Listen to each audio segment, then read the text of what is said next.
आज केली एवढी मोठी शॉपिंग. आता काय केली ते सांगेलच, पण त्या अगोदर ना आज मला जायचं होतं पुण्याला. त्यासाठी पहिला तर ताई देदू काय येणार नव्हते, त्यांच्यासाठी पहिला टिफिन बनवून ठेवला आणि त्यानंतर ना सगळ्यांसाठी चहा नाश्ता केला आणि आम्ही निघालो बरं का. जाता जाता लक्ष माझ्या ह्या झाडाकडे गेलं का काय माहिती, पूर्ण झाड जळून गेलं होतं. मग ताई देदूंना पण घेतलं, त्यांना त्यांच्या बस स्टॉपवरती सोडलं आणि पुढच्या प्रवासाला सुरुवात झाली. आता पहिला प्रवास तर आमचा इकडे या बॉम्बे मिठाईवरच येऊन थांबला बरं का.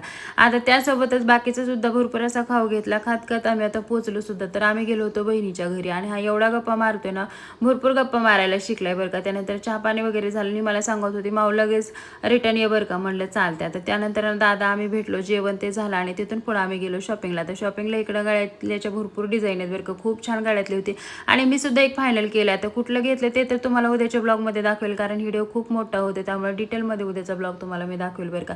आणि त्यानंतर ना गावाकडची लोक भाजीपाला घेऊन येतात, तर आम्ही इकडनं गावाकडे घेऊन चाललोय बरं का, कारण गावाकडे मेथीची भाजी काही भेटतच नव्हती, ती घेऊन आलो. आणि चला तर मग बाय.